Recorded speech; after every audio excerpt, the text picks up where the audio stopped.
Alta polémica, debo decir. Bueno, yo tengo una pequeña presentación en PDF nada, porque eso es lo que veo que usualmente la gente hace, prepara su PDF y hace su presentación. Si me permite, por favor, Alessandro, para compartir pantalla, lo agradecería. Ya, a ver un ratito, ¿ah?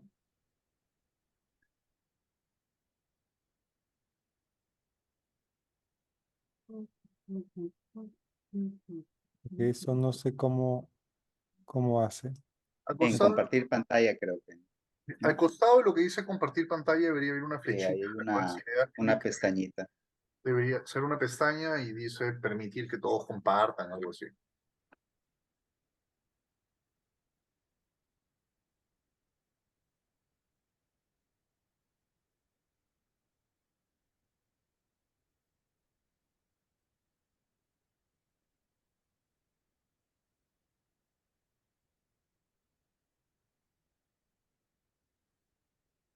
Varios pueden compartir pantalla, creo que ya está.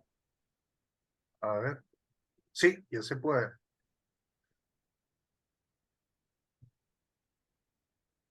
Ya. Ok. Am, bueno, comenzaré. Mi texto, como ya vieron, es sobre la distinción que hay entre lo público y lo privado. Y básicamente lo que voy a proponer es que la distinción entre lo público y lo privado podríamos refrasearla o recontextualizarla como la diferencia que Judy Schlar hace entre injusticias e infortunios. Am, los contenidos que hay básicamente es separado, el texto y esa pequeña exposición está separado entre entre estas secciones, que es el liberalismo, en una micro descripción de qué es el liberalismo, la distinción público-privado y por qué importa, algunas de las críticas que hay, evidentemente hay más críticas, pero algunas, y mi propuesta es la distinción entre lo público y lo privado y una conclusión, ¿no? Ese liberalismo básicamente lo he, por eso me perdonarán, como usualmente hago, cuando expongo algo, usualmente expongo frente a alumnos, tengo la mala costumbre de intentar hacer lo que ya está en el texto, sacar lo más importantito y reducirlo porque es demasiado para los alumnos, cuando acá tengo la impresión que lo que debería hacer es ampliar, pero, pero bueno, intentaré, veamos qué pasa. Ujú. Um, no, bueno, ¿qué es el liberalismo? Básicamente lo que he hecho es concentrarlo en esta imagen, en estas tres características centrales, ¿no? Que el ciudadano liberal tiene esas tres creencias. Lo he centrado en base a tres creencias porque, digamos, puedes tener un liberal como Rorty o como Schlar que no necesariamente están hablando, o sea, Rorty nunca lo ves dando una teoría de un sistema liberal como Rawls. Más bien, y aún así se llama liberal y tiene buenas razones para llamarse liberal. Igual Schlar habla de su liberalismo, pero lo hace en base a un sistema de valores donde el dolor es lo que debe ser repudiado y que es lo que eso implica. Y sin embargo, y a pesar de que no es un, digamos, sistema teórico, por decirlo de algún modo, sino es una colección de autores que tienen parecidos de familia entre sí. Entonces, por eso preferí concentrarla en estas tres descripciones, ¿no? Que son, es decir, un liberal es alguien que cree que la sociedad es articulada en función de la protección de libertades y derechos individuales, considera que no hay nada más repulsivo ni que deba ser rechazado con mayor ímpetu que la crueldad, y que cree en la promesa de poder articular su autocreación individual con el progreso de la sociedad, ¿no?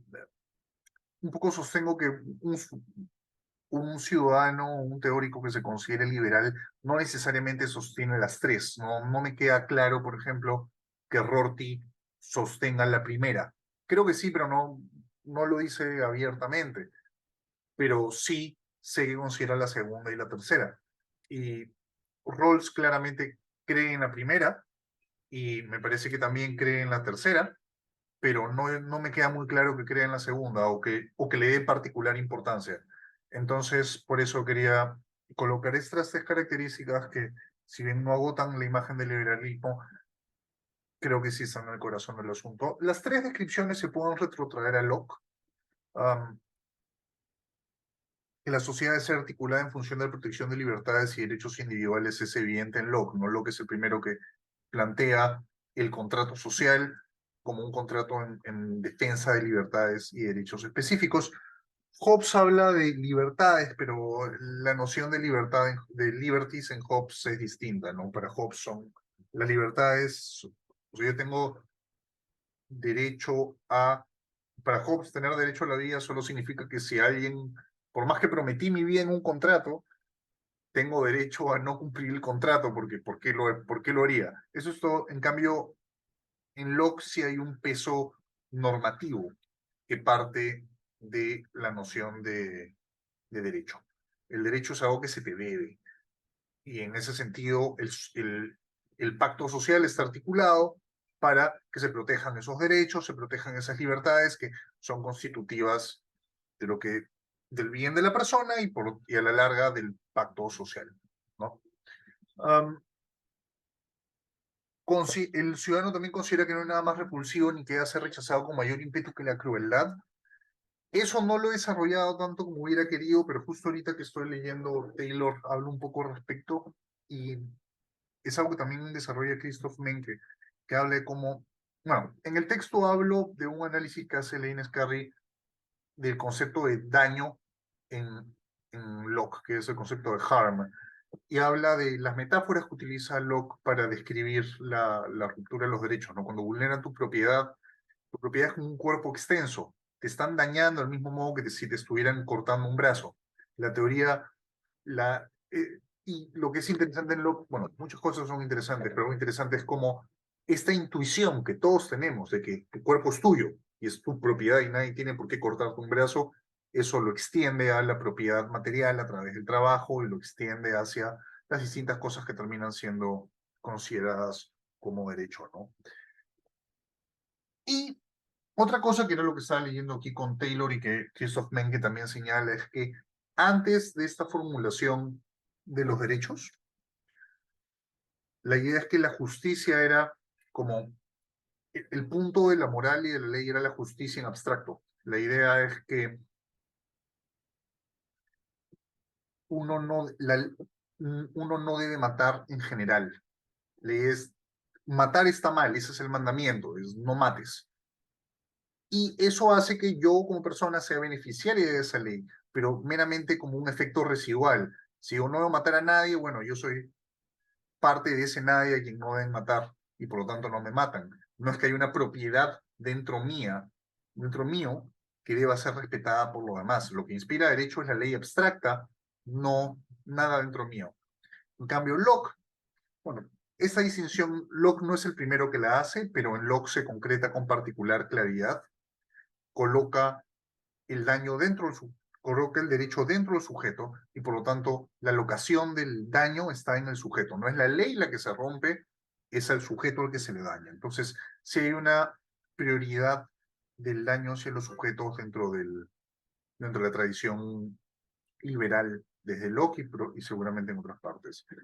Y bueno, y después en la promesa de poder articular la autocreación individual con el progreso de la sociedad, es un poco lo centré en el texto en la descripción que hace Rorty. Para Rorty es un poco un tema de vocabularios. Hay un vocabulario con el cual hablo de justicia social y un vocabulario con el cual hablo sobre cómo me pienso a mí mismo. Y el punto de Rorty es que no tienen por qué ser iguales, ¿no? Evidente, cuando intentamos decidir cómo debe ser la sociedad, tenemos que poder entendernos y tenemos que poder ponernos de acuerdo y yo ser capaz de dar argumentos respecto a mis creencias. En cambio, si yo digo que quiero ser como Rocky Balboa porque es machazo, no necesito que nadie entienda a qué me refiero con machazo. No, no es relevante, porque es un concepto para mi autocreación, ¿no? Entonces, el vocabulario que yo crea, el cual puede tener que ver con novelas, con metáforas, con cine, con una serie de elementos estéticos con los cuales yo me puedo autoconcebir, no tienen por qué ser compartidos. Obviamente, el lenguaje es público y en ese sentido siempre hay elementos públicos dentro de mi creación, pero también hay un elemento de que no es necesario que los demás entiendan.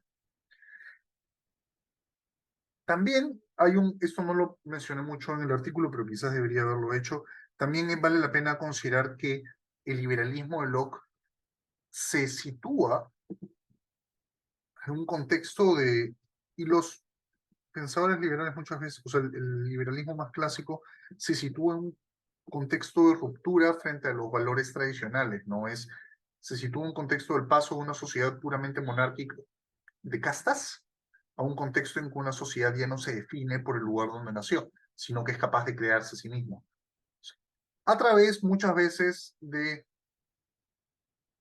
el dinero, ¿no? Uno con su trabajo se posiciona en la sociedad, etcétera. Pero ya hay un elemento de autocreación, de yo como sujeto puedo determinar mi valor dentro de la sociedad, en contraste con una sociedad en la cual mi valor estaba dado por mi cuna, básicamente. Entonces, estos valores de autocreación en el liberalismo, si bien no es que Locke esté hablando abiertamente de autocreación, sí son uno de los valores que está presente en la época. Bueno, la distinción público-privada yo diría que importa bueno, saqué esta cita de mi ensayo, la leo. Dice, aquí la distinción público-privada es crucial en tanto señala aquello que es a la vez objeto de la justicia y de la política. Lo público será justamente las leyes e instituciones cuya constitución tiene que ser diseñada argumentativamente a partir de principios de justicia o derechos personales.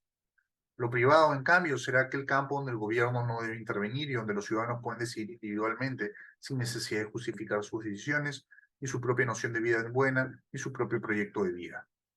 La distinción entre lo público y lo privado, entonces, es la distinción entre aquello sobre lo que es necesario llegar a un acuerdo, a un consenso, y aquello sobre lo que no es necesario convencer a los demás. Sí. Creo que eso es claro, creo que el rol de esta distinción aparece con particular claridad en Rawls, ¿no? Porque tenemos estas esferas de la vida privada donde un ciudadano es libre de elegir, ¿no? Uno es libre de elegir su propia noción de vida buena, es libre en tanto puede elegir esa noción de vida buena, es libre en tanto pueda hacer reclamos al respecto. Entonces hay este espacio donde obviamente tiene que haber cierto criterio de razonabilidad. Mi noción de vida buena no puede ir en contra del desarrollo de los demás, pero aún así hay este espacio donde el público no tiene por qué entrar, ni tiene por qué juzgar, ni tengo por qué defenderme frente a ellos. Hola Ángel, ¿qué tal? Qué bueno que estés aquí. Disculpe. A ver, hay dos clases de críticas, seguramente hay más, pero yo señalo en mi texto dos clases de críticas a la distinción público-privada. La primera nace de un hecho histórico, que es que el desarrollo irrestricto del mercado capitalista moderno sin ningún control por parte del Estado ha generado condiciones de trabajo insufribles, brechas salariales injustificables y explotación generalizada. Ese es meramente un hecho histórico, ¿no? Y tiene que ver con la distinción entre público y privado. La idea es que cuando aparece bueno, se da la industrialización, los grandes capitalistas tienen el control de los medios de producción y les pagan miserias a, a sus trabajadores. Es decir, el Estado se mete, el gran capitalista dice, oye, no es no es tu asunto, no es una cuestión en la cual la gente se tenga que poner de acuerdo, es un asunto privado. Yo estoy ofreciendo tanta plata por un servicio, él está aceptando, nadie tiene por qué meterse, los estamos consensuando libremente. Entonces, esta idea de lo privado en lo que no se debe justificar ha sido utilizada consistentemente para, ha correspondido y ha causado grandes desastres en cuestiones de justicia social. Y eso es un hecho innegable, ¿no? Una versión más radical de este argumento es el que señala Fraser en su libro del capitalismo caníbal, que lo que señala Fraser es que al separar, cuando decimos que el mercado está compuesto por una serie de decisiones privadas y que el Estado no se debe meter, lo que hacemos es separarlo de otras áreas. Separamos por ejemplo, lo separamos de nuestra relación con la naturaleza, la relación con el trabajo reproductivo no remunerado, las relaciones de explotación con otras sociedades, etc. Y decimos, eso es privado y punto. Y lo que termina ocurriendo es, bueno, el ejemplo más fácil es el de la naturaleza, ¿no? Terminamos, un gran capitalista termina explotando la naturaleza, el Estado no se puede meter porque es un tema privado, es lo que él está haciendo con su propiedad, con sus medios de producción en el terreno que compró, es su propiedad. Y si es que eso afecta a los demás, pues termina no importando. Los efectos destructivos que tiene esta lógica en la naturaleza son invisibilizados por la separación que hacemos entre la esfera del mercado, del libre mercado y la esfera de la naturaleza, cuando más bien deberíamos visibilizar estas relaciones. Y si bien estas críticas son cruciales, el problema de esas críticas, no un problema, la respuesta liberal puede ser que esas críticas no critican per se el concepto de una distinción entre lo público y privado, critican solo dónde se hace esa distinción. Por ejemplo, las leyes laborales, o el sueldo mínimo. Inicialmente un gran capitalista podría haber dicho, no, el sueldo, cuánto le pago yo a mis trabajadores es un tema privado y no tengo por qué, nadie tiene por qué meterse, y en un momento era así, pero la sociedad como conjunto discutió sobre si efectivamente ese era el caso y decidió que no, que sí, es un tema público y que sí se tienen que poner condiciones mínimas para que los contratos que se firman sean razonables, ¿no? Entonces, un tema que solía ser visto como algo íntegramente privado ha pasado a ser visto como algo público, solo que se puede decir públicamente. De ese mismo modo, no hay ninguna razón para que eso no ocurra con la naturaleza, no hay ninguna razón para que consideremos que la naturaleza, en tanto es un capital que nos afecta a todos, y el cual la supervivencia de todos, depende de la supervivencia de todos, entonces no hay razón para que no podamos considerarlo como un tema más bien público y que se generen reglamentaciones adecuadas, mínimas, que se han de cumplir sobre cómo es que la gente se relaciona con la naturaleza en el ámbito laboral y en general. Entonces, en ambos casos, el tema es una cuestión sobre dónde trazamos, no es una cuestión sobre si la línea tiene sentido, sino dónde trazamos esa línea. En cambio, la crítica feminista es un poco más severa en ese sentido.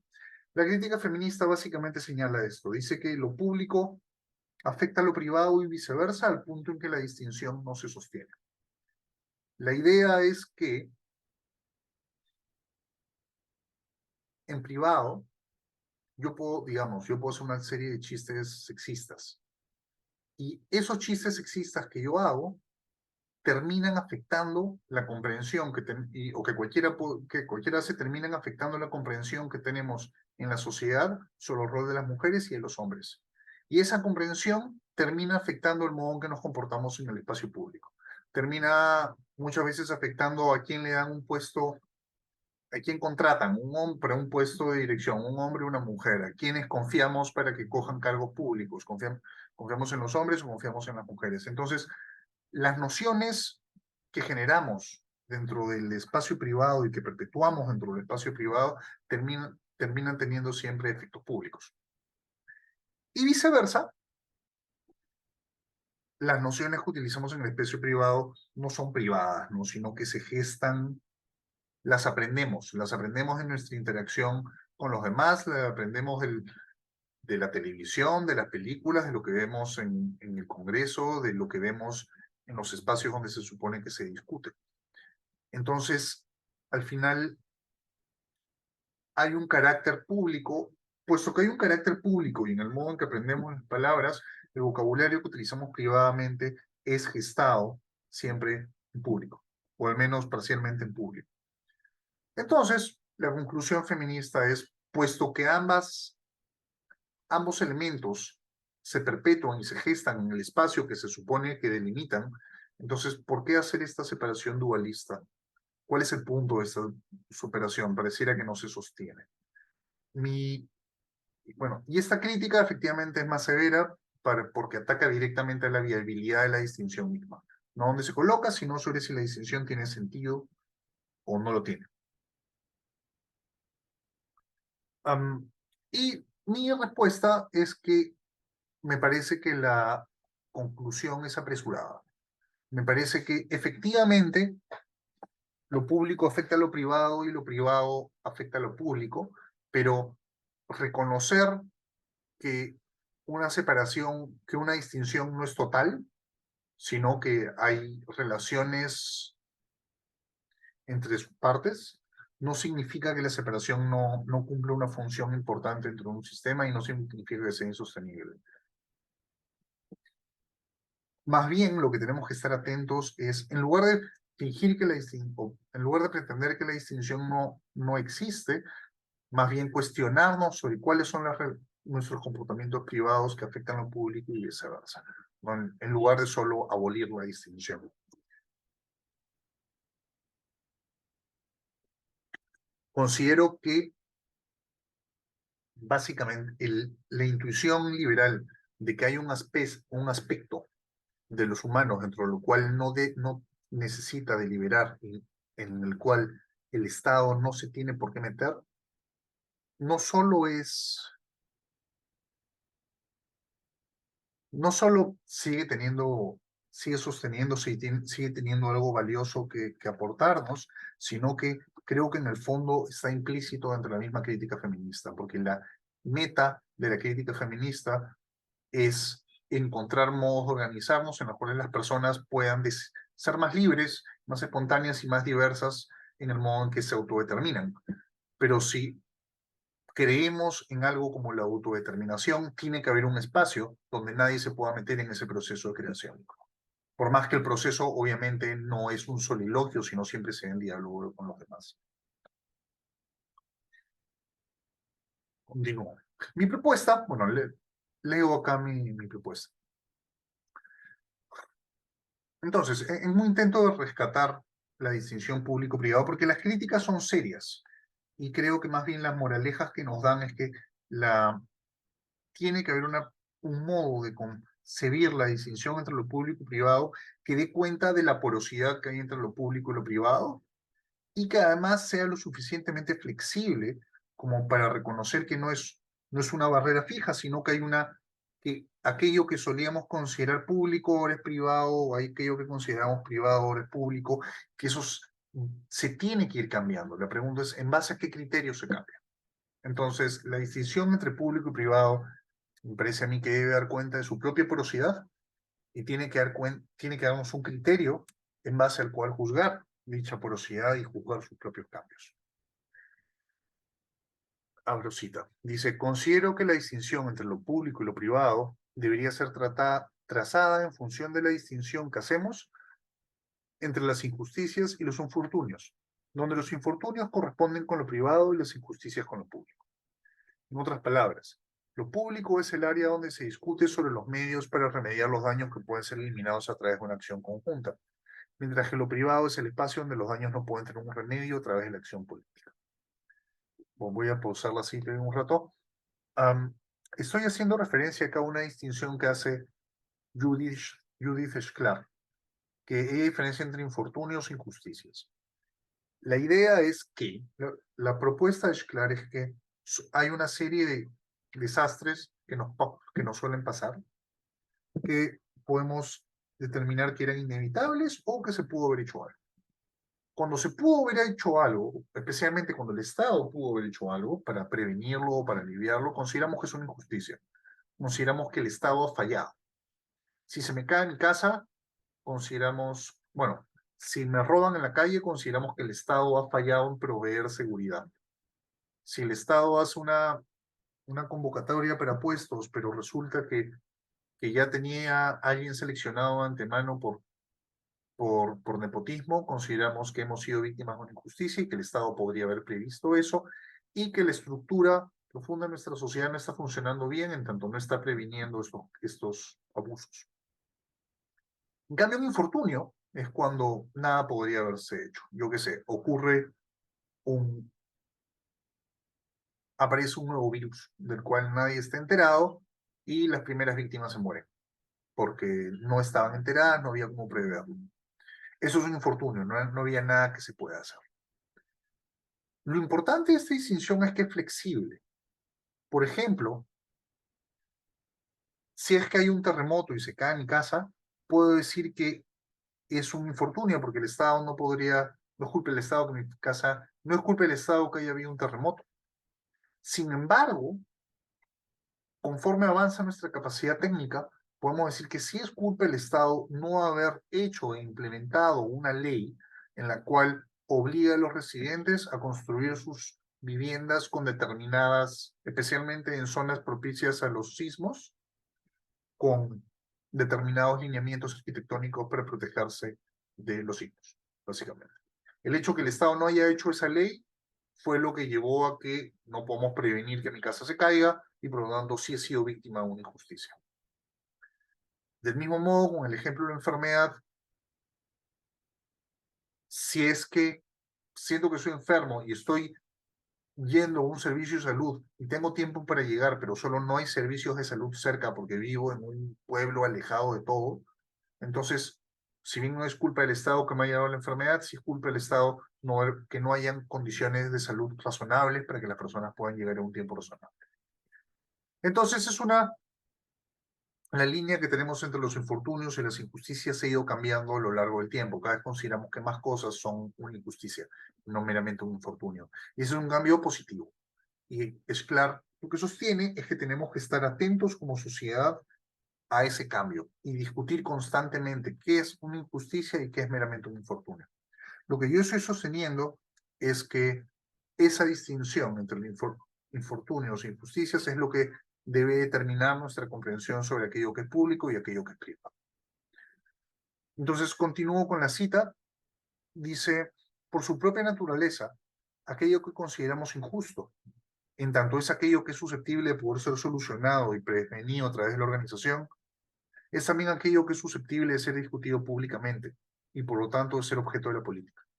En cambio, los infortunios no son causados por elementos que hubieran podido ser solucionados y prevenidos a través de la articulación política, y por ello argumentar respecto a ellos públicamente no tendría sentido. Esa es básicamente mi propuesta. Las ventajas de esta propuesta son, a mi parecer, uno, que nos da un criterio sobre el mismo cambio de la distinción entre lo público y privado, y en ese sentido es porosa en tanto permite un cambio y en tanto nos da criterios sobre cómo concebir ese mismo cambio, cómo valorar ese mismo cambio que se va dando. Y en ese sentido no cabe, me parece a mí, en las dos críticas que yo había señalado previamente. Básicamente. Otra ventaja, a mi parecer, es que rescata el énfasis que hace el liberalismo en el rechazo del dolor. En lugar de pensar la distinción entre lo público y lo privado como meramente un mecanismo institucional entre dos áreas de cómo funciona nuestro sistema de contrato social, se centra en aquello que el liberalismo al principio quiere prevenir, que es el dolor y que los ciudadanos tengan daño o sean ultrajados de modos que puedan ser prevenidos. Entonces, en ese sentido, siento que se rescata estructuralmente elementos de la ética, por decirlo como de la ética liberal. Básicamente, ese es el ensayo. También había una mención a Rawls, que es importante, que es básicamente que es lo que consideramos un daño, lo que consideramos que tiene que ver con la justicia y la injusticia, en tanto de ser aplicado a todos, debe también ser universalizable. La idea es que Rawls considera que el paquete de derechos que tenemos debe ser coherente con el que el resto de personas tenga también el mismo paquete de derechos. Del mismo modo, la prevención del daño debería ser coherente con que los demás ciudadanos también se prevenga o no se genere el daño de los demás ciudadanos. El punto acá es, si para darle el balón de oxígeno a una persona se lo tengo que quitar a otra, entonces no está funcionando. La idea es que la ley o aquello que se discuta en el espacio público para solucionar daños, por ejemplo, lo de que hayan servicios de salud al alcance de todos, tiene que ser coherente yo qué sé, que haya un servicio de salud a las personas que se están enfermando, tiene que ser coherente con que todos tengan también, puedan alcanzar los servicios de salud y que sus potenciales daños también sean previstos.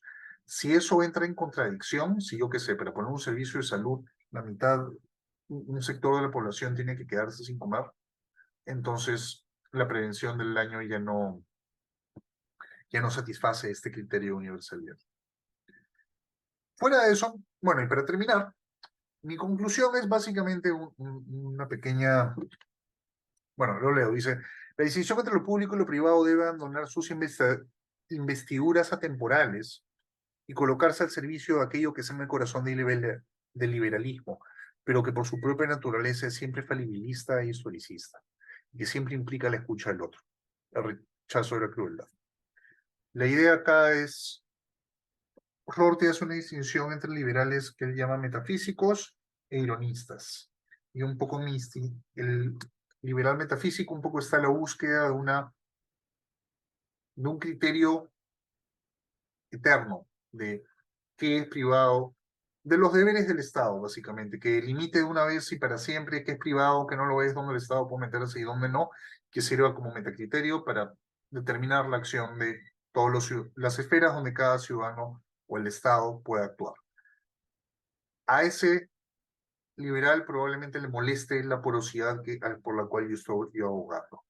Y frente a eso no tengo ningún argumento que dar. En realidad, mi argumento busca meramente ser sugerente o atractivo para la otra clase liberal de la que habla Rorty, que es el liberal ironista, que es un liberal que más bien acepta el historicismo en sus propias creencias morales y culturales. Acepta que de repente la distinción entre público y privado, que ahorita me parece adecuada, de repente para las generaciones futuras ya no les sirve, o que yo mismo puedo cambiarla cada 5 años, entonces prefiere una distinción que sea capaz de moldearse con el tiempo. Y bueno, y con eso termino. Muchas gracias.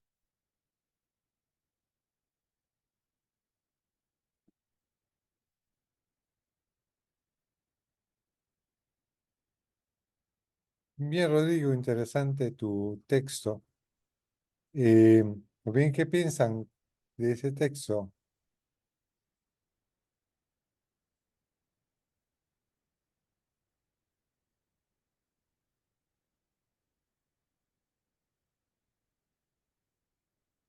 Yo de repente puedo empezar. Por favor, Ronald. Bueno, a mí el texto me parece muy interesante, la propuesta también me parece interesante. Ahora, lo que me parece como central del texto tiene que ver con poner el foco en un rasgo del liberalismo que, digamos, normalmente uno como que pasa rápidamente, que tiene que ver con esta distinción entre lo público y lo privado. Y digo que uno pasa rápidamente porque estamos como ya muy acostumbrados a, bueno, a la estructura que tiene, pues, ¿no? Los modernos estados democráticos constitucionales con todas sus instituciones. Y sin embargo, este es un rasgo que en realidad obedece a una serie de condiciones históricas y que precisamente por eso cada vez ha ido como volviéndose o sea, estando en crisis permanentemente, ¿no? Entonces, yo quería, en primer lugar, referirme a este punto porque lo que me parece singular del texto es la referencia al log. Es la referencia al log. Em, solamente voy a concentrarme en este punto y dejaré para luego lo demás. Pero lo que quiero escuchar es un poco qué opinión tienes, Rodrigo, acerca de este punto, porque tú pareces asociar estas tres líneas, ¿no?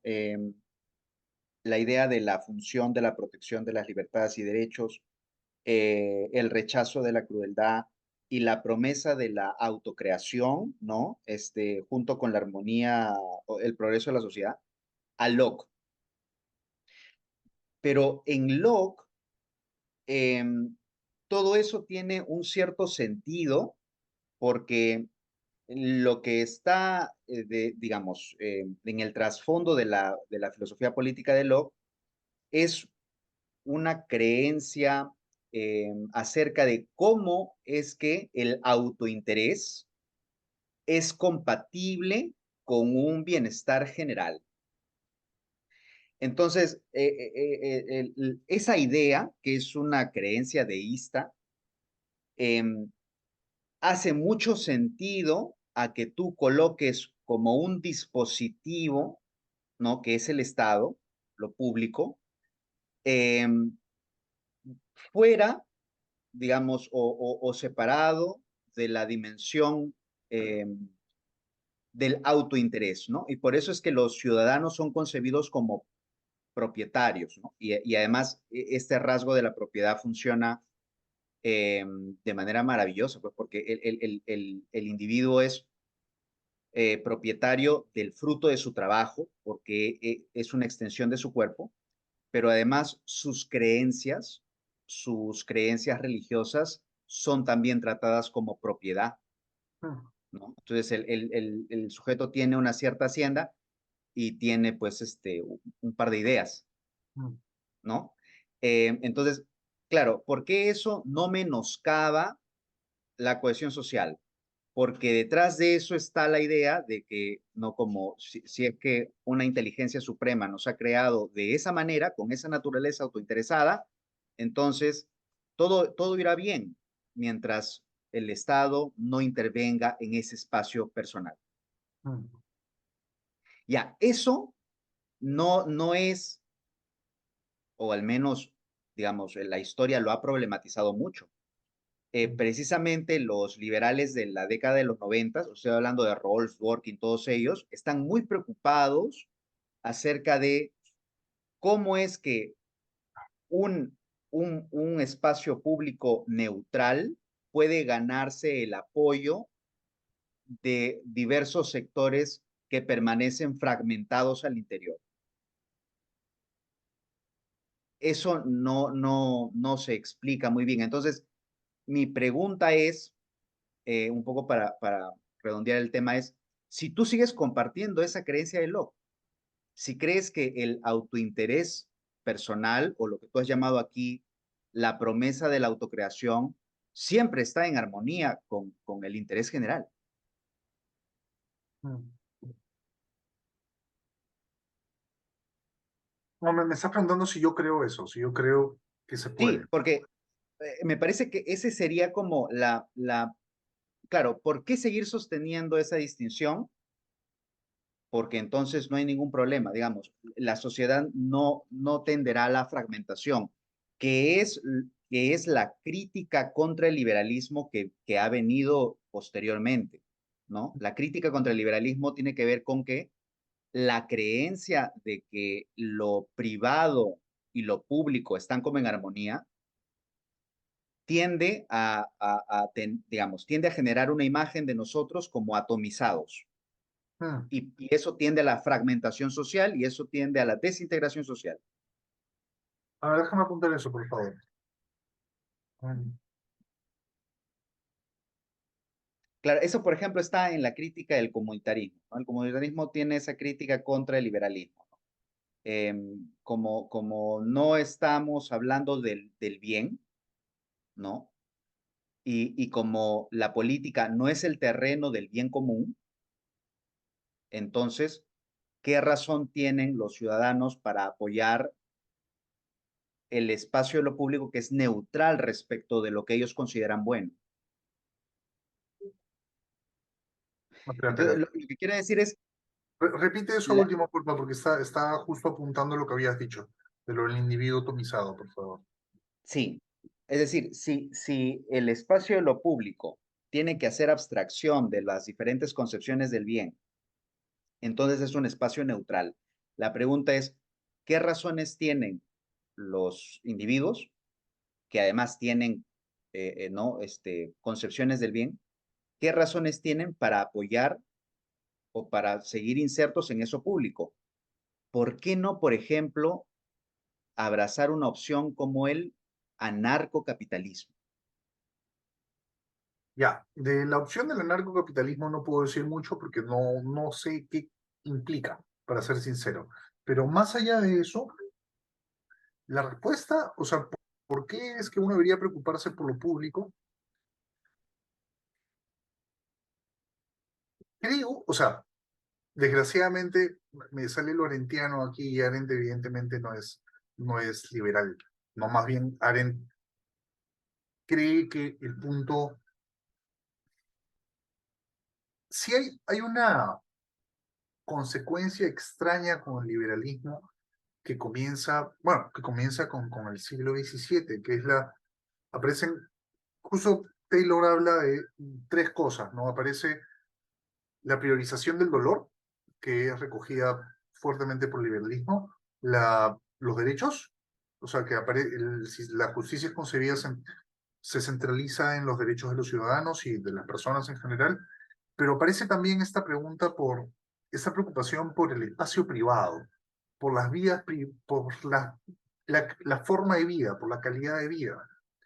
Arendt también habla de eso, o sea, hay una inversión de valores, o sea, en Platón, bueno, en Homero, la buena vida tiene que ver con una especie de vida pública que tiene que ver con ser un héroe, con ir y pelear.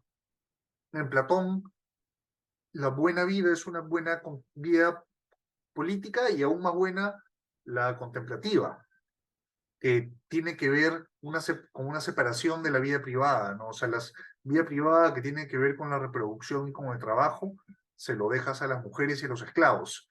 Y la verdadera buena vida tiene que ver con la contemplación. En cambio, por alguna cosa extraña, a partir del siglo XVII comienza un énfasis en la vida privada, en lo productivo y lo reproductivo. En la buena vida de la nada es vivir feliz con mi pareja, vivir feliz con mis hijos, tener buenas condiciones laborales, hacer aquello que me apasiona. Eso Arendt lo critica fuertemente, porque para Arendt no habla de buena vida, porque Arendt relaciona más el término vida justamente a lo reproductivo, a lo cíclico, sino más bien ella solo habla de que lo que nos une es el espacio público, ¿no? Entonces, un poco mi corazón arentiano me empuja también a abogar por ese espacio público y por ese cuidado del espacio público, del que siento que los liberales deben aprender. Creo que una sociedad puede,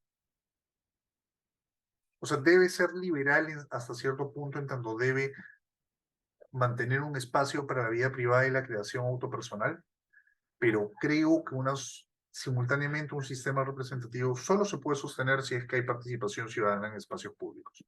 Si no, siento que es puro floro. Eso es lo Claro, que pero ahí ya te trasladaste al republicanismo, yo sé. ¿no? O sea, claro, ese desplazamiento, ese acento en lo público tiene que ver pues con una concepción republicana, ¿no? Estoy de Y acuerdo. entonces el liberalismo tendría, no, digamos, habría enfocado mal el problema. No, pero ahí voy, ahí voy.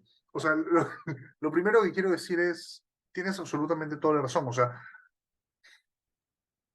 siento que ese elemento de la vida pública sí debe ser rescatado por el liberalismo. Efectivamente, el liberalismo lo ha enfocado mal y creo que tiene que ser rescatado. Creo que justamente la discusión entre por qué es que uno debe atenerse a lo público es efectivamente una pregunta, pero sí hay dos respuestas que dan Rorty y Schlar. La Rortiana personalmente me parece un poco débil, ¿ya? Pero es la que da, es la única que tiene, por su compromiso con el liberalismo, y es justamente para Rorty lo que debemos hacer con filosofía es, para Rorty hay como que dos programas en su literatura filosófica. Un programa negativo, que es de desmitificación de programas políticos o morales que él llamaría metafísicos, que apelan estructuras estables de lo justo, lo bueno, etcétera.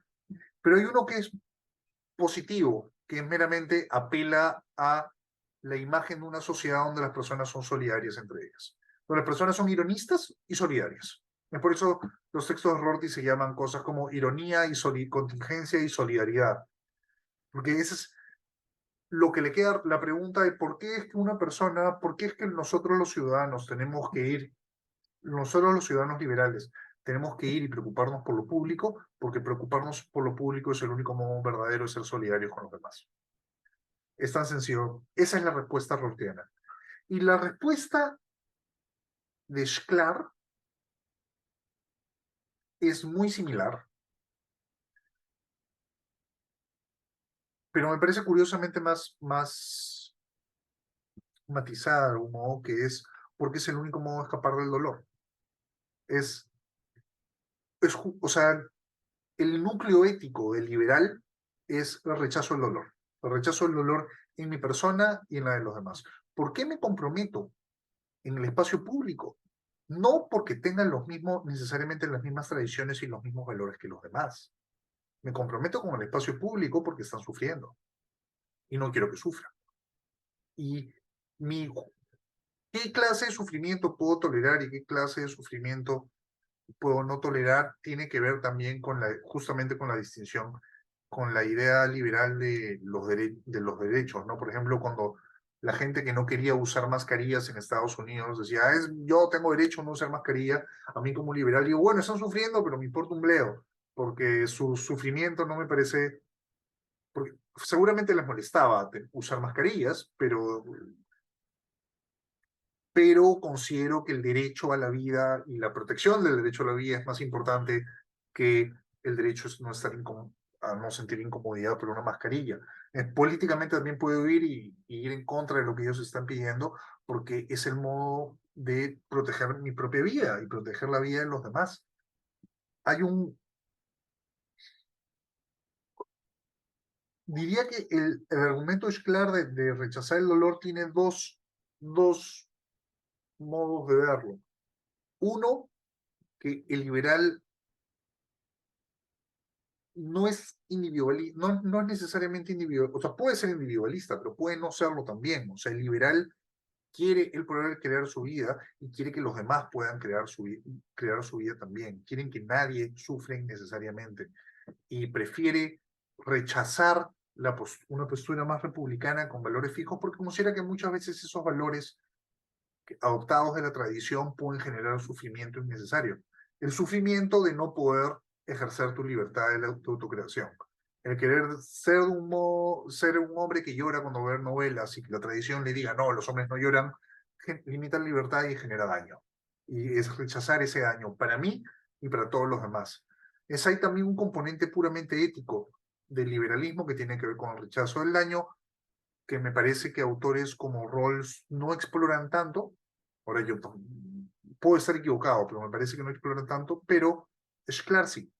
Y Rorty también, solo que me parece que la aproximación de Sklar es más profunda en ese sentido. Y ahí está el otro aspecto, que es el único modo para yo protegerme del daño es protegiendo a los demás del daño. Si somos una sociedad donde activamente estamos discutiendo la distinción entre infortunios e injusticias, si nos estamos protegiendo públicamente, si yo protejo a los demás me protegen a mí. Sin embargo, la salida de Sklar tiene un fuerte componente republicano. O sea, este compromiso cívico de rehuir el dolor para con los demás, Sklar lo coge de Cicerón. Y Cicerón es republicanazo, pues. Entonces, efectivamente, sí, para poder lidiar con este problema, Sklar va más allá de Locke, pero sí yo diría que hay un componente ético que tiene que ver con el rechazo del dolor en mí y en los demás.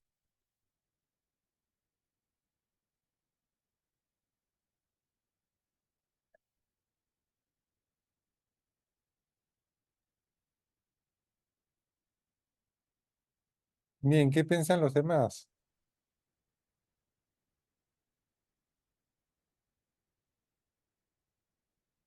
No sé cómo me he metido en, en esa configuración. No puedo ver a todos. No sé qué ¿Alguien es. sabe cómo se puede salir de acá? Ah, en vista de repente, ¿no? ¿Dónde está vista? En la esquina superior derecha, Ah, sí, dice View. claro. Claro. Y te salen opciones para poder ver a toda. Speaker y Gallery y demás.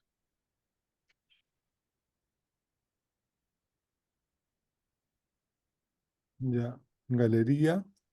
Y acá está. Listo. Bien, a ver, ¿cómo se llama? Yo sería muy cuidadoso con el término liberal, Mm, porque por dos razones, ¿no?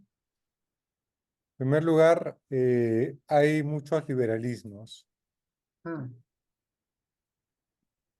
eh, que todos pueden tener un aire de familia con John Locke o no, pero por ejemplo el liberalismo de Rawls y de Locke son diferentes. Por el lugar que le dan, por ejemplo, al espacio de la religión, digamos, en la esfera pública. mm, Para Rawls la religión tiene un espacio en la esfera pública, en Rawls no. Mejor dicho, en Locke no. Y mm, también por otra cosa, digamos, porque después de la Segunda Guerra Mundial, los intelectuales norteamericanos llamaron liberal a todo. mm, Es decir, si eras partidario de la democracia, eras un liberal. Entonces, hicieron una combinación entre el liberalismo y republicanismo. Eso lo puedes ver, por ejemplo, en los trabajos de John Dewey. John Dewey habla de liberalismo, pero lo que él está describiendo no es liberalismo, sino que es republicanismo. mm, Entonces, el término liberalismo se convierte en un todo y una nada, digamos, mm. porque abarca tanto que es un poco difícil de... Por eso podríamos decir que tú tienes una concepción particular del liberalismo, Mm. pero como has señalado también, digamos, con Sklar y todos ellos, encuentras que hay también algo de republicanismo. Sí. Pero si tuvieses que definir claramente qué cosa es el republicanismo y qué cosa es el liberalismo, ¿qué cosa habría que decir? ¿Cómo diferencias ambas cosas? La verdad, me es difícil un poco pensé, un poco definir el liberalismo. Para mí, el republicanismo. Para mí, el liberalismo lo articulo en base a esas tres cosas que había señalado, ¿no? La protección de libertades y derechos individuales, el rechazo a la crueldad y la promesa de poder articular la autocreación con la justicia social. Siento que hay un artículo que tengo por aquí que... Hay un segundo. Bueno, en realidad solo voy a decir su nombre, darle un poco igual. Pero... ¿dónde es ese artículo? Bueno, hay un artículo acá que es de la Universidad de Richmond, que hace una pequeña historia del liberalismo y no es un gran artículo, pero comienza señalando algo que a mí me parece muy importante, que es el liberalismo no es exactamente una doctrina, sino que es más bien algo que es una serie de autores que se han sentido inspirados por ciertas ideas dichas por Locke o por algunos otros autores liberales siglos antes. Entonces, tienes a Locke, y Locke no se llama a sí mismo liberal, solo Locke habla de liberties, y después, siglos más tarde, tienes un movimiento político luchando por esas mismas libertades. ¿En qué te inspiras? En Locke. ¿Quién eres? Ah, soy un liberal. Y por, entonces, efectivamente, no creo que sea una doctrina clara. Me es difícil diferenciarlos como una doctrina clara. Es más bien para mí una especie de imagen mental sobre cómo debería funcionar el Estado, que creo que tiene como eje central esas tres características, y creo que esas tres características creen, y lo que sí creo es que los liberales en general creen en esa distinción entre lo público y lo privado, que creo que es esencial. Ah, pero es verdad, no, me es más difícil definir qué es un republicano, porque no les he metido tanto punche. Sé que en el republicanismo hay un énfasis en las virtudes cívicas que se comparten y cómo el ejercicio de dichas virtudes cívicas es esencial para el mantenimiento de una buena república. Y eso lo sé meramente por Cicerón, ¿no? Que sí me interesa y porque sí lo he leído, pero fuera de eso no tengo un conocimiento nutrido de qué implica una postura republicana en general más allá de Cicerón. Bueno, a ver, porque, por ejemplo, así como respecto del liberalismo, hay varias corrientes, digamos, es una familia de corrientes, más que una corriente homogénea. Por ejemplo, tienes inclusive hasta el neoliberalismo, que es una forma de liberalismo. Mm, Tienes el liberalismo económico clásico, por ejemplo, del que brota con, ¿cómo se llama? Que tiene sus fuentes en Locke también. Pero Y tienes el también dentro del libertarismo. liberalismo, tienes a un autor como Hobbes. Hobbes también es un liberal. Entonces, no has hablado nada de Hobbes, ¿sabes? Porque no lo tienes mapeado como liberal. no, no lo tengo lo más mínimo mapeado como liberal, pero, pero, Y luego Y Nozick luego en también el es terreno libertario. del republicanismo, hay, ¿cómo se llama? Hay todo una variante, un conjunto de variantes. Pero quien ha definido de manera clara, digamos, una de esas variantes es Petit. ya, Petit establece una distinción entre el liberalismo y el republicanismo. Ambos están comprometidos con una concepción diferente de libertad, mientras que el republicanismo defiende la libertad como no estar dominado por otro. mm, El liberalismo defiende la libertad como no interferencia. ya, ¿No? En el caso de Locke queda claro, ¿no? El que interfiere en mi, tú lo mismo lo has dicho, digamos, que mi propiedad es extensión de mi propio cuerpo, que interfiere con mi acceso, con mi territorio, me está dañando, me genera daño, una ¿no? pregunta, ¿me puedes decir cuál es el título de ese texto de Petit? Se llama republicanismo. Ah, qué bien. Ese lo dicta Sandro. Ese Sí, lo dictas en un curso que se llama Ética. sí, yo sé que lo leí, pero no, y lo dicté una vez, pero fue hace tiempo y no me acuerdo con tanta claridad. Entonces ahí hay una distinción que hacer, digamos, porque estás metiendo una línea de varias tradiciones políticas Mm, dentro de un mismo rótulo. mm, Entonces eso de pronto lo que valdría la pena es, por ejemplo, hacer un estudio sobre el liberalismo de John Locke, por ejemplo. Estudiarlo bien y ver, digamos, qué componentes tiene y, digamos, qué características tiene. Inclusive Locke piensa que la armonía social se logra gracias a la intervención de Dios. Es decir, cada uno buscando su propio interés termina generando armonía social porque Dios ha creado el mundo de esa forma. Es decir, tiene una justificación religiosa, teológica, mm, que es compatible con la revolución científica moderna, ¿no? Con la idea de que de que la persona busca el placer y huye del dolor, ¿no? Una concepción hedonista. Eso aparece, por ejemplo, inclusive en las fuentes del yo de Taylor, capítulo 13, 14, está por ahí. Y después está en John Donne también. Pero un estudio sobre Locke creo que no vendría mal. No, sí, o sea, definitivamente tengo que ver más a Locke, ¿no? Pero sí siento que mi énfasis más allá de eso está en la distinción misma entre público y privado, más que definir más el liberalismo exactamente qué es. Pero definitivamente me sería útil, especialmente porque, nada, un poco lo que me gustaría hacer es, en algún punto, es construir una historia del liberalismo, porque es algo que me interesa mucho. Pero entonces, definitivamente es algo que sí quiero, que sería bueno incorporar. Sí, Ronald, ¿qué piensas tú? Y sí, yo también me sumo a la recomendación de Sandro en el sentido de que hay como una variedad así, ¿no? Bastante importante de autores.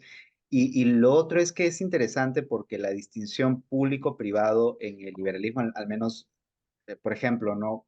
Cuando Rawls piensa en ese tema, en realidad parece que hay una preocupación que es transversal al liberalismo y al republicanismo, que tiene que ver con el control del poder, ¿no?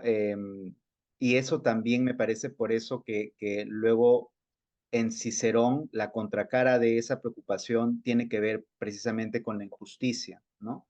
Em, Porque claro, de pronto respecto de un poder que es más o menos similar al tuyo, te puedes defender, pero respecto del poder del Estado, no hay manera.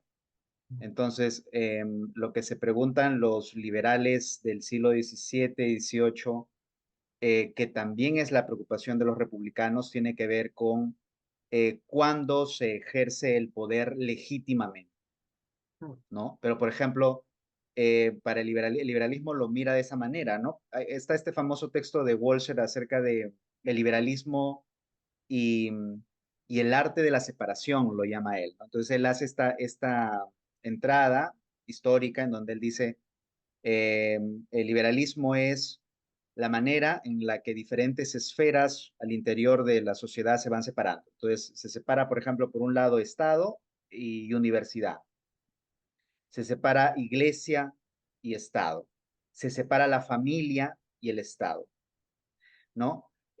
¿Por qué? Porque, claro, cuando se mezclan hay criterios que son arbitrarios. Eh, y claro, y también se separan al interior, dice Walser, ¿no? La economía, el sistema de mercado de la universidad. Pues.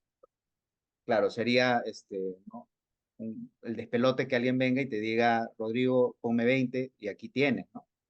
Mm. Entonces, claro, y sin embargo, esa es una preocupación muy republicana, porque la separación el control de poderes, el famoso check and balance, eso es republicano, porque lo que hay que ver es de qué manera los poderes del Estado se contrapesan unos a otros, ¿no? Y entonces no hay un poder omnímodo, ¿no? Y el poder, en todo caso, tendría que ser el poder del pueblo a Mm. través de sus representantes. Entonces, hay como instituciones que como que en este proceso histórico se han ido como amalgamando y hay diferentes, ¿no? Aportaciones. Entonces, claro, ahora tú haces esta mención sobre la injusticia, pero la injusticia, y a mí me parece que esto lo toma Schlar de Cicerón, ¿no? Tiene que ver con, ¿no? El efecto de que no tengamos criterios para controlar el poder. Y entonces el problema termina siendo, claro, cuáles son, cuáles son las reglas del poder legítimo, ¿no? Entonces, sí, me parece que la pregunta por la injusticia inevitablemente te conduce a la pregunta por el poder, pero no sé qué piensas sobre eso. Yo creo que, o sea, entiendo la lógica de lo que dices. En lo que yo he leído es claro un poco la alusión es clara a Cicerón, es más bien una cuestión por la cultura cívica. ¿No? Para ella, Cicerón el énfasis de Cicerón, más que la pregunta por las normas correctas, es una pregunta por el mismo modo en que los mismos ciudadanos se vigilan unos a otros. Y, y Cicerón llama eso injusticia pasiva, ¿no?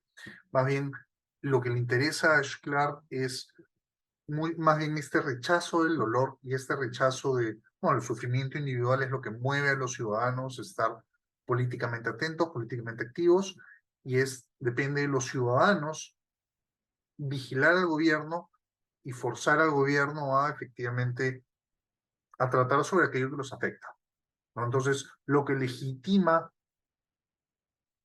el poder del gobierno aquí sería, uno, obviamente, el respeto de los derechos individuales, pero también el cuidado de los derechos individuales, ¿no? La meta aquí es, no basta con que el Estado no se meta con nuestros derechos, el ejercicio del poder es legítimo cuando activamente busca protegernos de aquello que nos hace daño. Y el único modo en que eso ocurra es que la ciudadanía, a través de sus instituciones, esté atenta, vote, reclame, etc.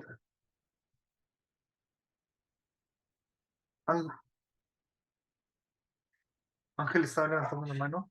Sí, hola, ¿qué tal? No sé, ha salido ahí una... Está medio raro el Zoom, ¿no se me escuchan? Se te escucha. Sí, ahí hay un fondo raro. ¿De quién es ese? Creo que es mío, ¿no? A ver, no sé, ya. Ángel, A ver, a mí me pareció, disculpen que haya llegado tarde, un segundito, pero me señor. pareció interesante la propuesta que estabas haciendo, Rodrigo. Yo llegué para esa parte. Pero está ocurriendo ahorita una emergencia ahorita en mi casa. Por favor, deme unos minutos, por favor. Ya, ok. ¿Listo?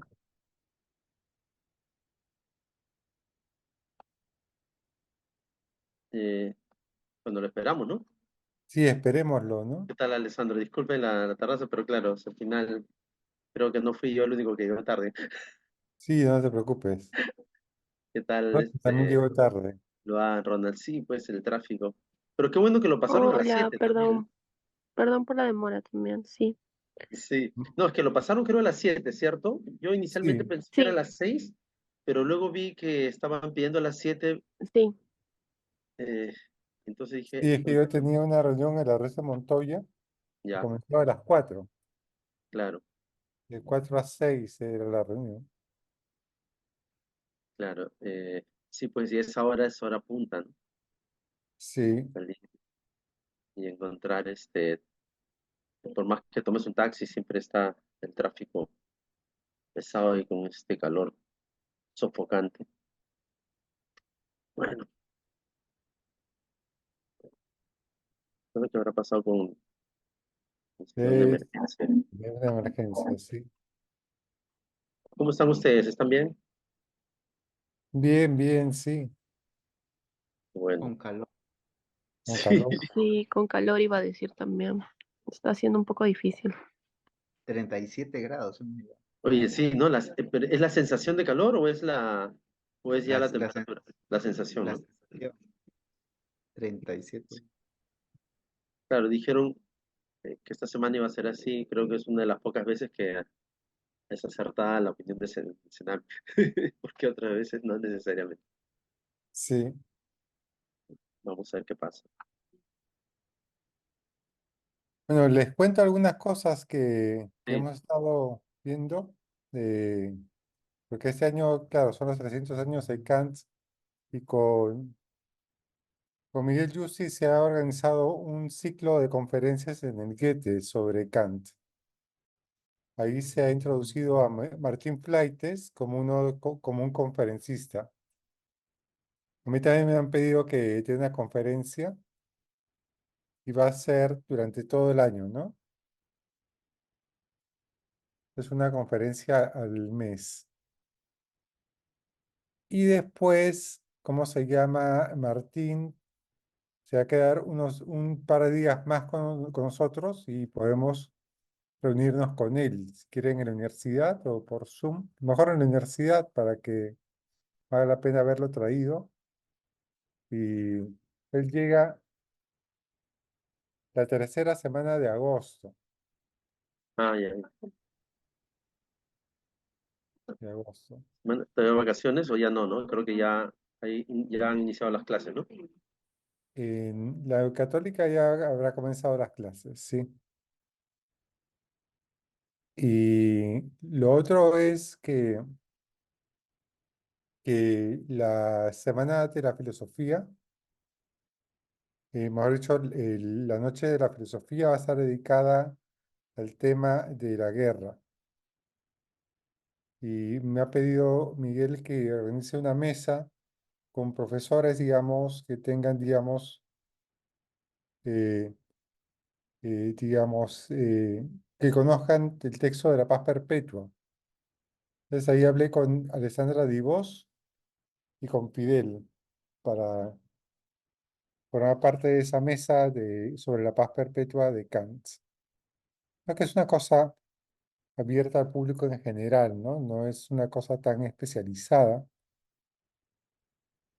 Y eso es las actividades, digamos, que son públicas y que tenemos hasta ahora, ¿no? Y la otra cosa es, estaba pensando con Ronald y con otros más, hacer talleres para estudiantes sobre Kant, Qué bueno, talleres sobre la ética de Kant, sobre la filosofía política de Kant. Entonces ahí también se puede aprovechar, digamos, por ejemplo, un estudio sobre la paz perpetua, aprovechar para leer juntos, trabajar la paz perpetua, en vistas a también de ese taller y como se también conocer el texto, ¿no? Y también trabajar de repente idea de un ser universal y también qué es la ilustración. Entonces eso valdría la pena, ¿cómo se llama?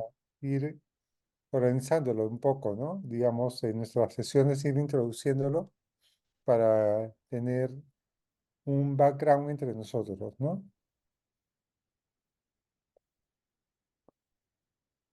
Ya con Ronald y con otros hemos trabajado el texto de la fundamentación, digamos, eso ya está bastante trabajado por nosotros, pero lo que sí nos falta es lo de la filosofía política de Kant, ¿no? Y la filosofía de Rousseau. No sé, Ronald, si quieres comentar algo más respecto de eso. Sí, bueno, que también tuvimos una reunión productiva con la profesora Katia Hansa, ¿no? Y ella lo que nos dijo es que de pronto sería bueno de repente un día ella presentar un texto porque ella también trabaja cosas, ¿no? Sobre Kant. Entonces de repente podríamos tener una sesión también con ella aquí eventualmente, ¿no? Cuando ella termine su texto, porque está preparando un texto para la SECLE y tener una reunión con ella aquí también en el GIFS, ¿no? Eso también está como pendiente de ver, pero también fue como interesante porque ella también está de vocal por el Perú para el directorio de la SECLE, creo, una cosa así. Entonces ella como tiene ahí también no sea, trabajos de ese tipo. Y por otro lado, yo ahora estoy leyendo la crítica con un grupo de estudiantes, la primera crítica. Y entonces hay gente que está como interesada en Kant. Entonces yo le comenté a Sandro que lo que podríamos hacer es como yo también invitarlos, ¿no? A nuestras lecturas de La Paz Perpetua aquí, ¿no? Claro, como en realidad su interés tiene que ver más con ese tema, entonces de pronto no puedan ingresar para todas nuestras reuniones regulares que nosotros tratamos otros temas de política, ciencias sociales, ¿no? Pero sí de pronto podríamos coincidir con ellos para estas actividades en donde veamos estos temas ¿no? más asociados acá. Entonces, es interesante porque me parece que el grupo también puede tener este foco, ¿no? Digamos, no exclusivamente, pero ya que coincidentemente varios de nosotros estamos trabajando esos temas, entonces podríamos hacer que esa dinámica, ¿no? Revierta también en actividades para el grupo, ¿no? interesante. Ujú.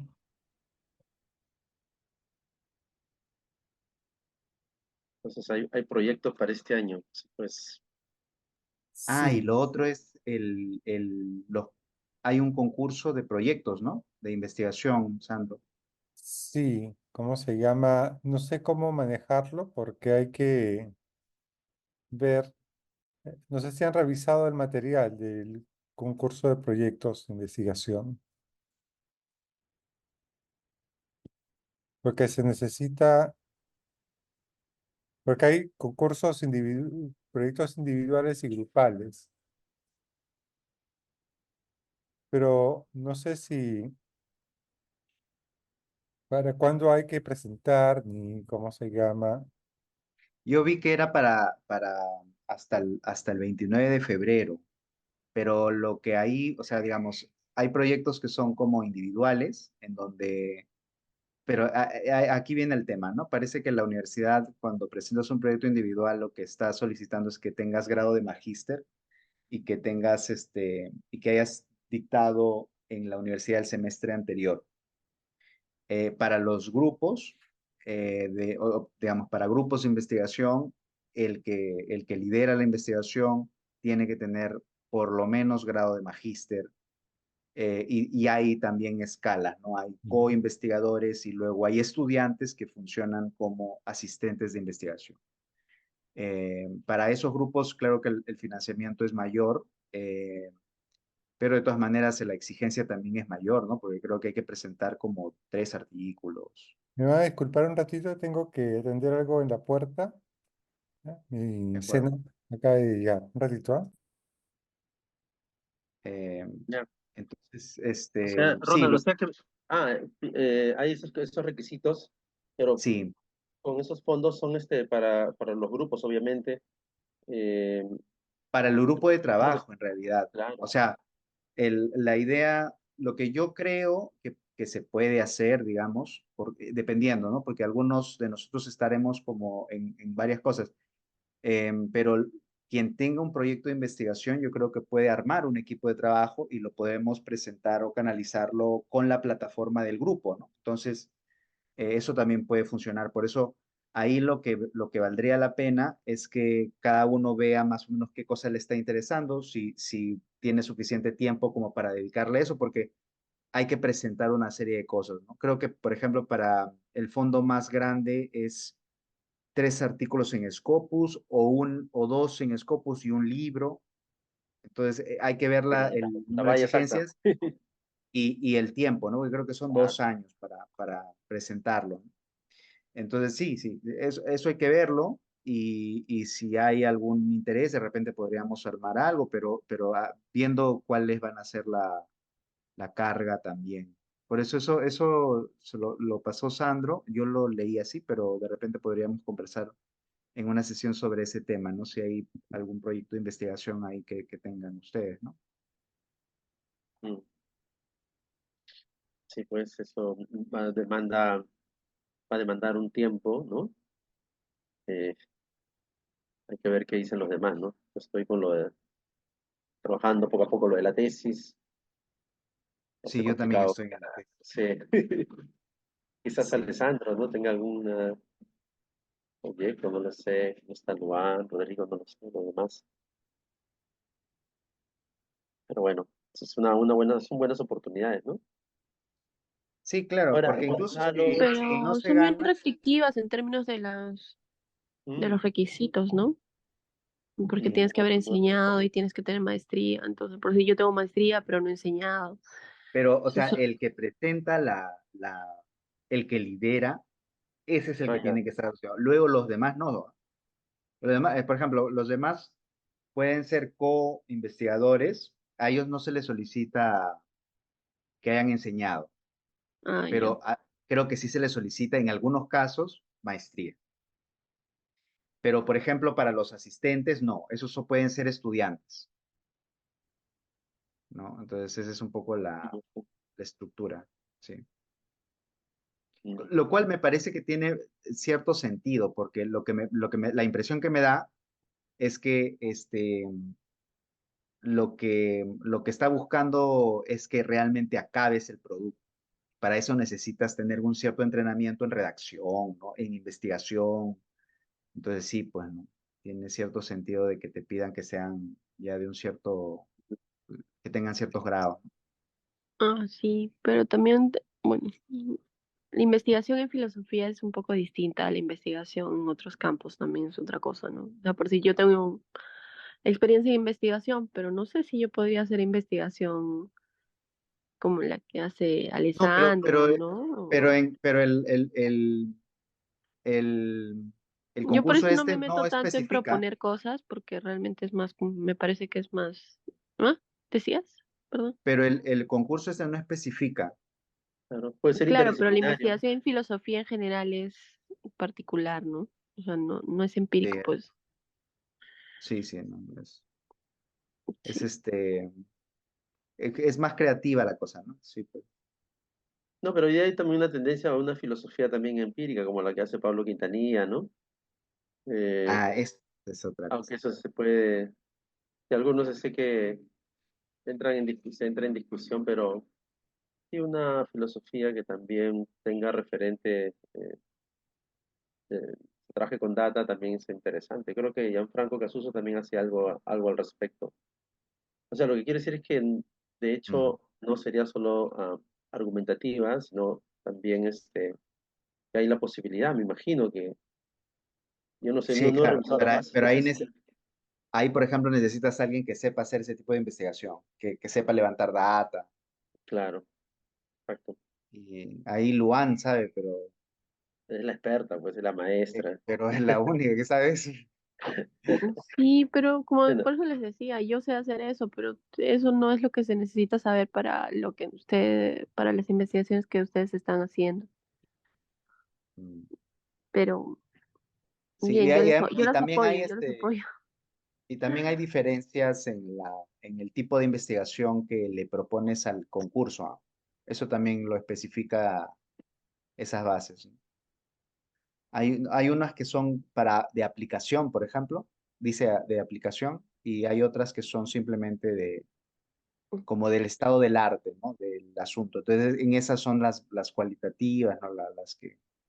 ujú, O sea, a mí me parecería súper interesante hacer un estudio sobre, no sé, pues las nuevas derechas en América Latina, cosas más como de filosofía política, ¿no? Pero realmente yo no podría liderar pues claro.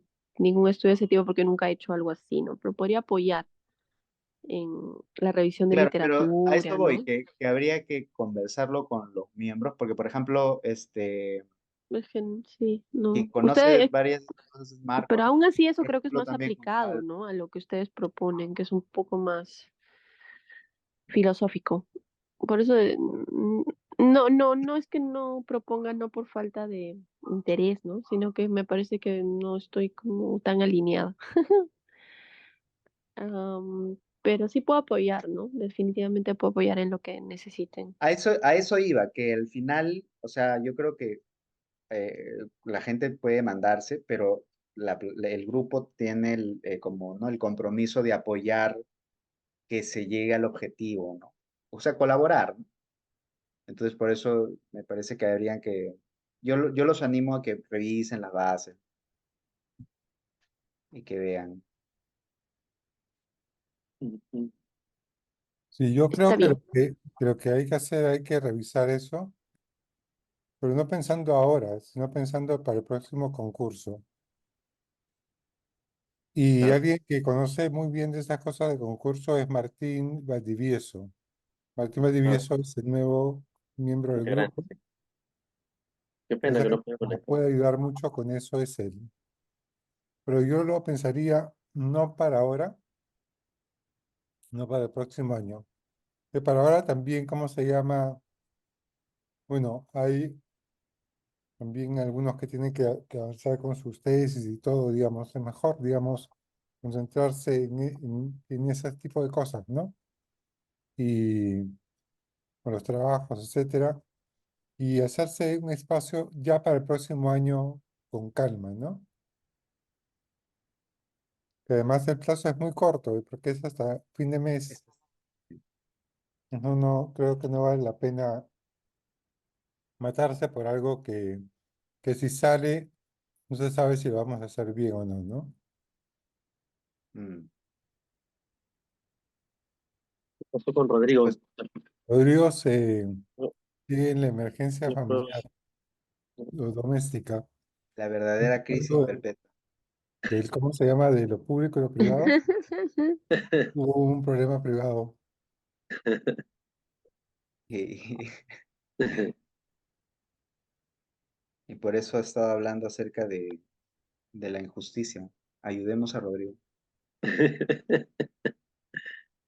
Sí, yo puedo hasta las 9, a las 9 ya voy a hacer otra cosa, pero esperamos, ¿no? Todavía hay 15 minutos de... Sí, un poco ¿Mm? esperando. Hermano, un ratito. Sí, sí, sí. Luan, ¿y tú en qué andas ahora? No, no haciendo mucho, la verdad. Estoy solo dictando, ¿no? Ahí está, mira, Buenas, llegó. perdón por la demora, señor Ángel. No se preocupe. Hubo una emergencia por aquí. Eh, ¿Qué eh, pasó con tu emergencia, Rodrigo? ¿Qué? Perdón. ¿Qué pasó? manejable, Prefiero no hablar de ello. Hubieron ciertos problemas por aquí. sí, Pero señor, sí, tranquilo. si pudiera decirme nuevamente lo que estaba diciendo, por favor, señor Ángel, lo agradecería mucho. Ah, sí, gracias. Rodrigo, sí, yo había escuchado esta parte cuando tú estabas, tu propuesta de distinción entre lo público y privado, me parecía interesante y al igual, claro, que Ronald y Alessandro me preguntaba de qué tipo de liberalismo estaría sustentando esta tu propuesta y claro, por un momento entendía, se me vino a la mente Rorty, ¿no? Cuando Rorty hace una crítica a ese tipo de liberalismo basado en vínculos contractuales, ¿no? Y claro, y él promueve más bien un liberalismo basado en esa solidaridad, como tú bien explicabas, Rodrigo, también, como una forma de búsqueda del bien común, ¿no? Entonces, eso por un lado, y al mismo tiempo veía que, claro, la idea que tú das, tanto lo público y lo privado, haces un enfoque, a mi modo de ver, desde las prácticas. Hay un pragmatismo, un liberalismo pragmatista, se podría decir, porque tú dices desde las prácticas de las injusticias, para definir lo público, y desde las experiencias o prácticas también de infortunios, para definir lo privado. Entonces, por eso yo percibí ahí, tú me corregirás, ¿verdad? Si estoy interpretando bien, que ese tipo de liberalismo sería entonces de un tipo, digamos, más rortiano, eh, y que incluso la solución de los problemas en el espacio público no tendría que ser necesariamente universalista, sino más bien más particularista, donde lo que interesa es, como tú bien dices allí,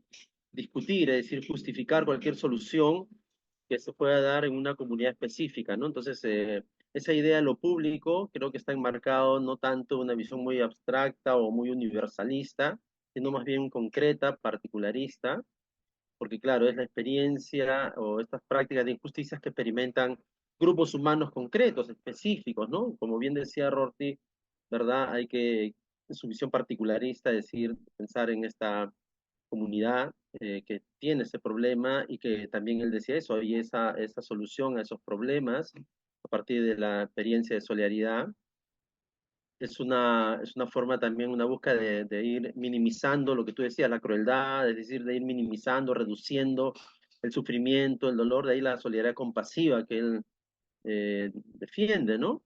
Entonces, mi interpretación es que el tipo de liberalismo que tú estarías aquí, estarían marcando tu propuesta, sería esto, un liberalismo pragmatista, pero tú me vas a, repito, no sé que está, si está de acuerdo o no, pero tenía, en todo caso, la pregunta sigue siendo, tengo dos preguntas, una de ellas es, ¿cuál es el tipo de liberalismo, en todo caso, que tú estás queriendo defender, que tú estás presuponiendo?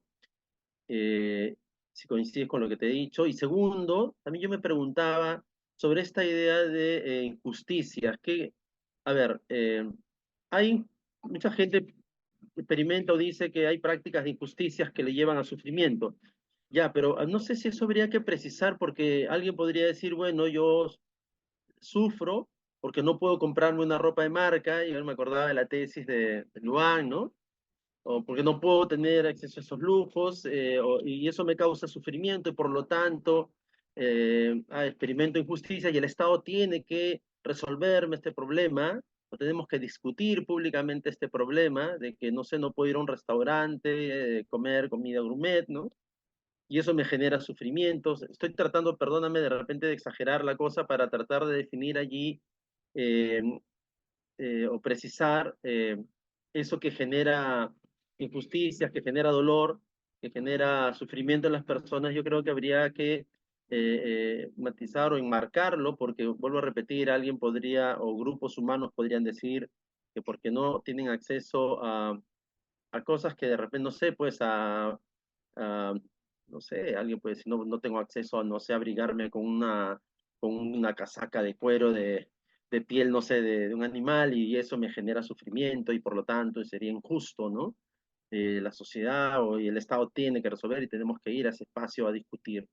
Ya, no sé, esas son mi comentario y mis preguntas, Rodrigo, y agradecerte por tu presentación y una vez más disculparme, no pude estar desde el inicio, pero no sé qué piensas al respecto. Gracias.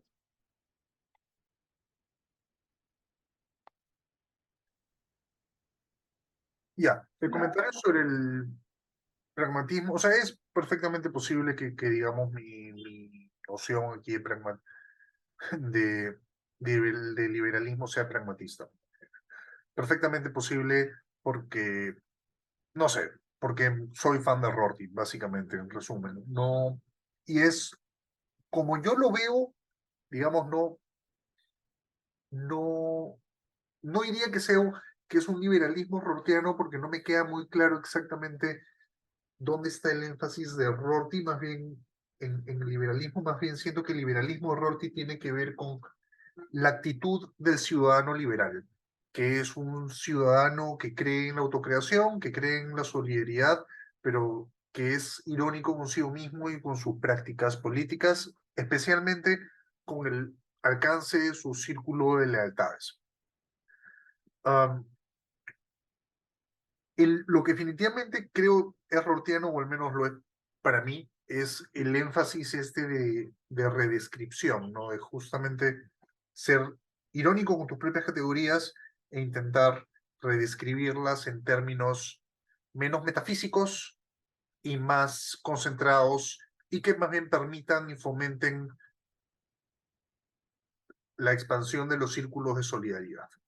Entonces, en ese sentido yo diría que es rortiano, en ese sentido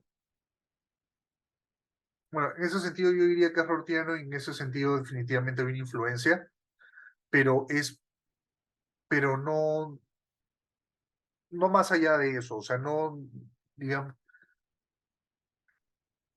la otra pregunta es, claro, efectivamente, el problema acá es, yo presento como daños, ¿no? Claro, el énfasis de la distinción entre los infortunios y tanto los infortunios como las injusticias están centrados en los daños. Y efectivamente hay una serie de daños que podemos concebir que no tienen absolutamente nada que ver con lo político, ¿no? Hay una...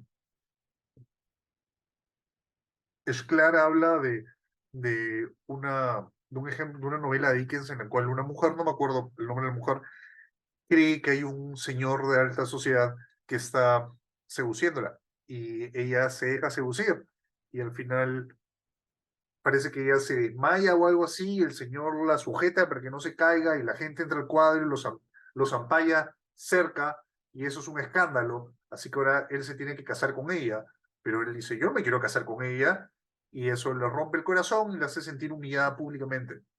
Eso es una injusticia, para Esclar hay un sentimiento claro de injusticia ahí, alguien fue injusto con ella, hay un daño, se ha dañado su sentimiento, se ha dañado su percepción pública y sin embargo, uno, por más que haya un daño, el Estado no tiene por qué intervenir en ese daño. Y dos, la prevención de ese daño, o sea, no tendríamos cómo prevenir ese daño sin, digamos, coaccionar, sin causarle un daño al señor. Digamos que el Estado podría obligar al señor a casarse con ella, pero ahí estaríamos generando un daño al señor. Entonces, lo interesante, para mí al menos, de la distinción de Schlar es que no es estática, no tenemos un criterio único que nos permite diferenciar los daños que deben ser prevenidos con los daños que no. Es más bien, lo que sugiere Shklar es que todos tengamos una actitud cívica de debate y que continuamente estamos discutiendo qué es lo que deberemos considerar como injusto y qué no. Efectivamente, claro, si a un chico le rompen su enamorada le rompe el corazón, él se va a sentir dañado, pero no por eso es una injusticia, ni solo es algo que pasó. La idea es que cívicamente debemos estar siempre revisando esos márgenes, ¿no? El criterio que yo, además de esto que sugiere Shklar, yo sí propongo un criterio que es nuevamente la universalidad, digamos, que la prevención del daño de uno no entre, no genere, o sea coherente con la prevención del daño de los demás o que al menos no genere daños para los demás. Una razón por la cual el Estado no puede, no tenemos por qué discutir públicamente el dolor que siente un chico porque lo rompió su enamorada es porque no hay solución posible y si hubiera solución sería coaccionar al chico haciéndole un daño. Entonces, el daño mismo sirve ahí como criterio. O sea, uno, la universalidad y dos, la posibilidad técnica. Aquello que no podemos hacer, pues no es un deber y no tiene sentido que lo discutamos. Y aquello que por prevenir un daño genera daños en otros, pues tampoco tiene mucho sentido que lo hagamos. Esos son un poco los dos criterios que yo coloco dentro del texto. Es perfectamente posible que sean insuficientes, pero son los que coloco dentro del texto, ¿no? Al menos. Gracias, Rodrigo. Gracias a ti, Ángel. Rodrigo, tú sabes que hay una crítica de Bernstein a Rorty y que va más o menos por este lado, ¿no? Porque Rorty dice que hay una diferencia entre la autocreación individual y la postura que uno toma en el ámbito público, Sí, ¿no? Eh, y Bernstein dice que eso no se sostiene. Esa separación tan radical entre la autocreación individual y la postura en el ámbito público es un poco artificiosa, porque en cierto modo el sistema de creencias que uno tiene respecto de sí mismo también se proyecta la misma subjetividad en el ámbito público. No son dos sistemas de creencias separados y autónomos, ¿no? ¿Qué piensas tú de eso? lo que pienso es que estoy parcialmente de acuerdo con Bernstein, pero solo parcialmente. Siento que, a ver, ¿cómo lo pongo? Siento que un poco, si bien yo no lo pongo en palabras de Bernstein, o sea, sí lo pongo en la boca de la feminista, ¿no? Esa también es la crítica que hacen las feministas.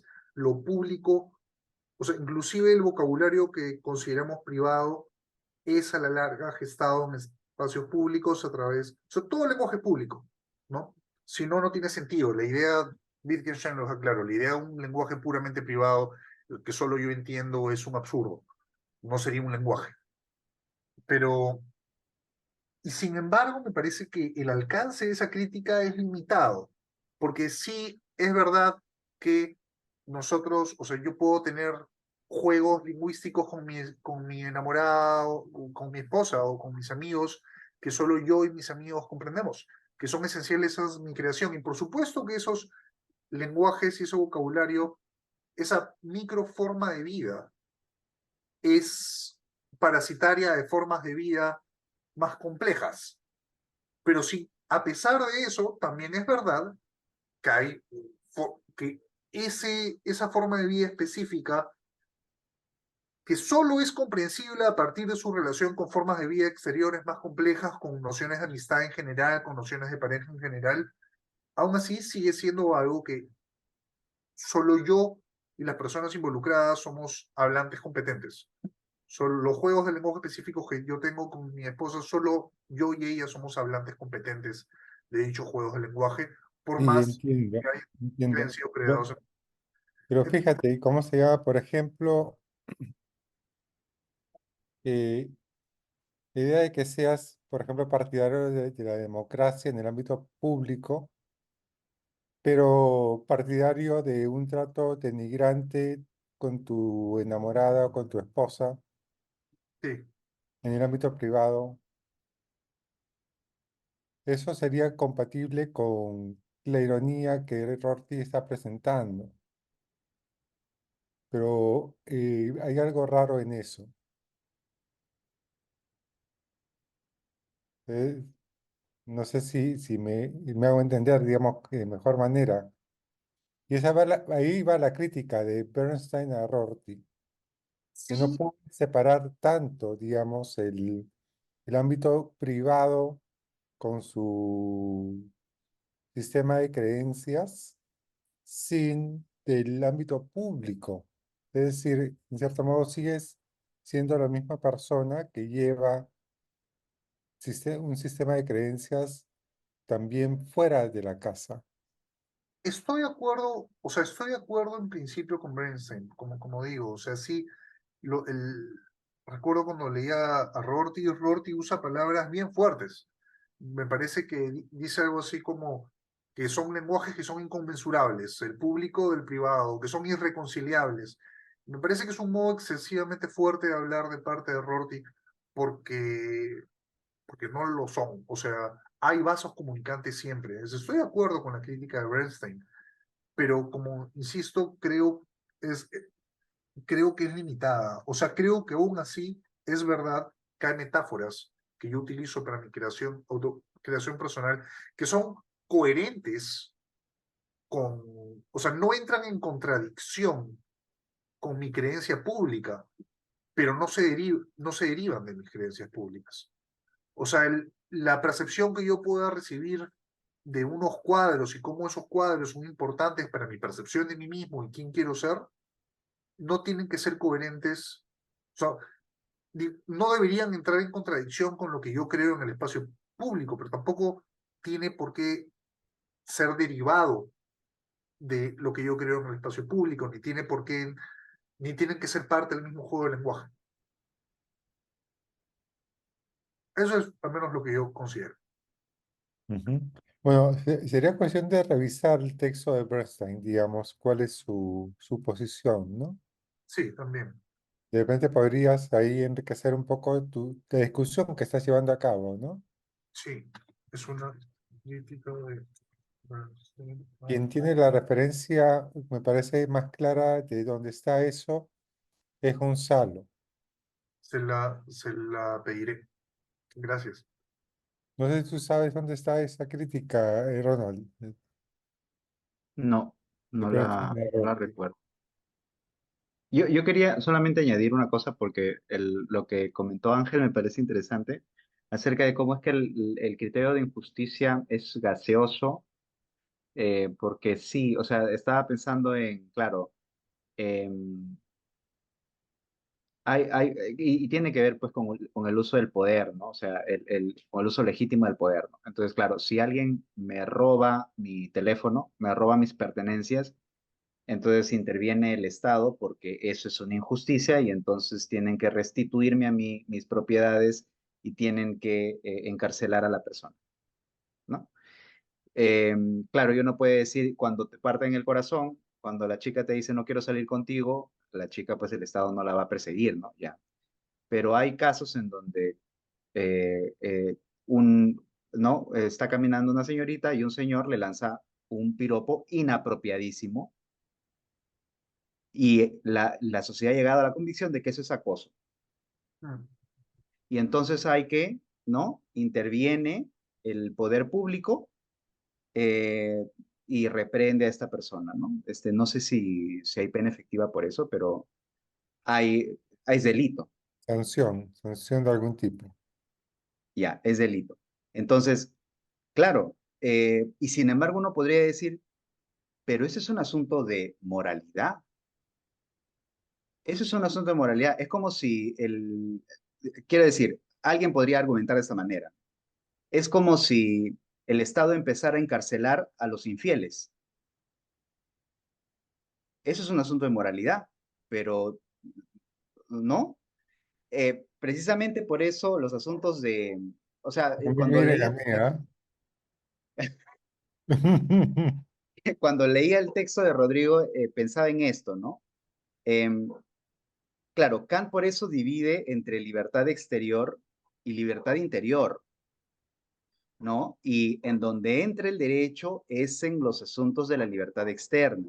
Entonces, claro, y sin embargo, el acoso es injusticia, pues, ¿no? Eh, ¿Hasta qué punto la injusticia debe sancionarse con el poder coercitivo del Estado? ¿No? El acoso parece un caso claro en el que sí, pues hay un asunto de libertad externa, ¿no? Hay una manifestación no solicitada, ¿no? Y por la cual la persona se siente incómoda, además amenazada, ya. Pero, por ejemplo, el racismo, un comentario racista, ¿no? Un chiste sexista, ¿no? En todos esos casos hablamos de injusticia y sin embargo es como, ¿debe el Estado utilizar el poder coercitivo que tiene para impedir en el sentido de, ¿no? Que no haya, ¿no? Claro, uno podría decir prevenir, claro, educación, sí, pero se seguirá produciendo, ¿no? Entonces, ¿hasta qué punto? Por eso digo, el caso ahí eh, ya deja de ser el criterio de injusticia y necesitamos subprincipios, una serie de detalles para, ¿no? Fijar hasta dónde debe corregirse y de qué manera debe corregirse, etcétera, etcétera, ¿no? Entonces, no sé si estabas también pensando en este tipo de cosas, Rodrigo. Sí, o sea,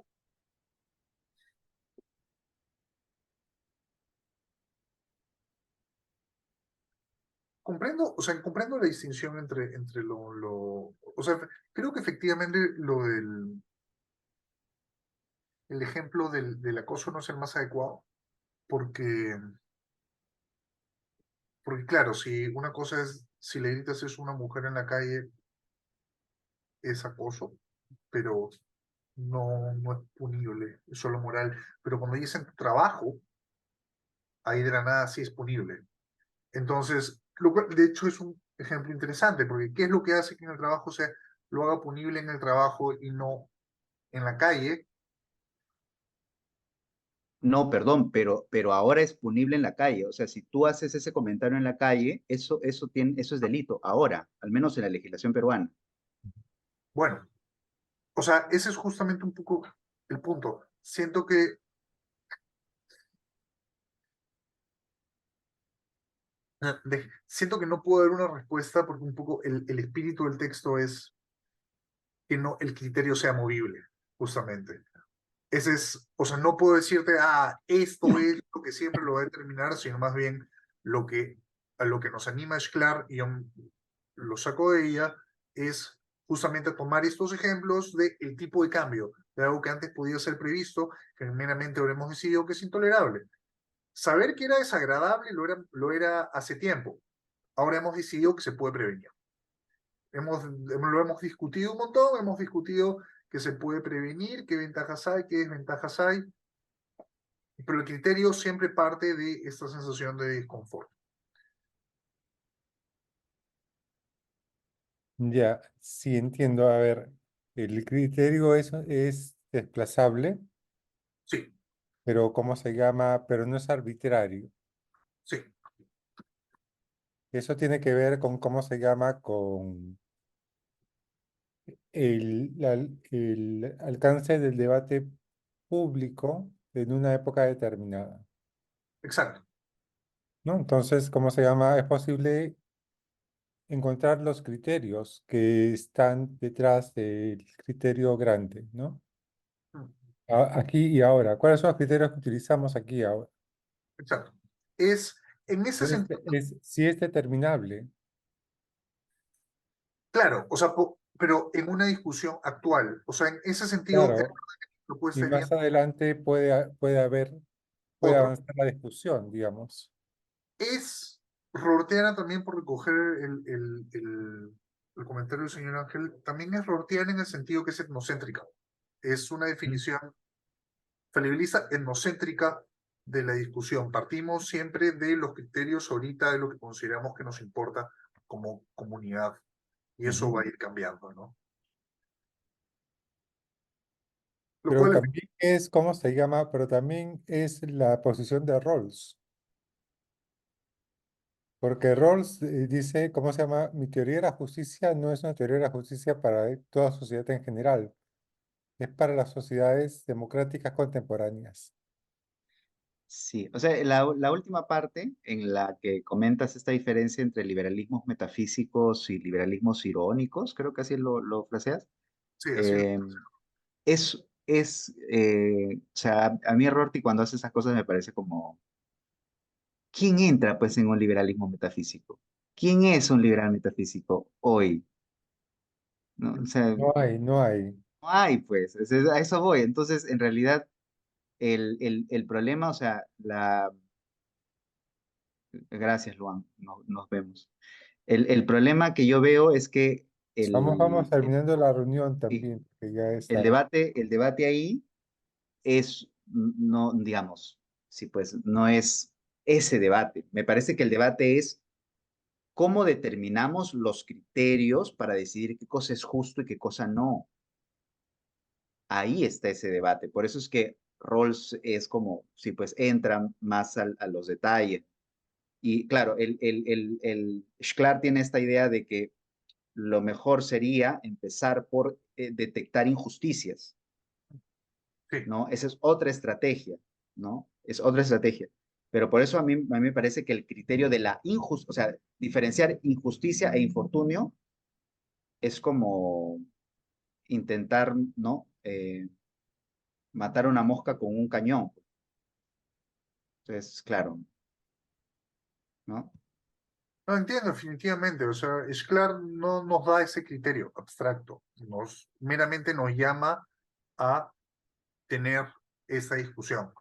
Efectivamente, o sea, mi propuesta, y dejando al lado de Sklar, mi propuesta tampoco busca dar ese criterio. Mi propuesta, ese criterio se lo dejo a otros filósofos.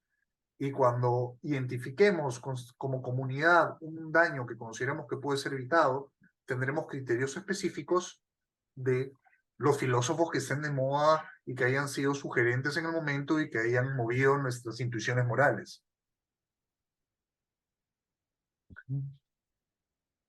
Como Rawls, por ejemplo. Como Rawls, por ejemplo, exactamente. Y Habermas. Sí, como Rawls y Habermas, exactamente. Esa es un poco la idea. Bien, bien. Hoy tenemos que quedarnos aquí porque estamos ya sobre el borde. Hemos pasado ya Sí, nuestra está hora, interesante el tema. pero podemos seguir discutiendo este tema. Es un tema interesante. Ujú. Gracias, Rodrigo, por el Gracias, texto. sí. Muy Gracias, bien, Rodrigo. gracias, Rodrigo. La Sí. propuesta para la próxima sesión, que sería en 15 días, es leer juntos El derecho de gentes, mejor dicho, La paz perpetua de Rawls, mejor dicho, de Kant.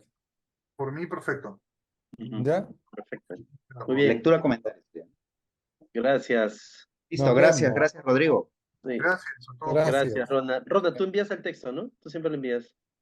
Sí, Sandro lo PDF enviará lo por tienes. el interno, Ah, ¿no? bueno, ¿Tú ya. lo tienes en PDF? Ok. Cuídense mucho. Un abrazo. Y ahí El lo vemos. PDF de La paz perpetua, ya. Ya, listo. Nos vemos. Chao, Chao. chao.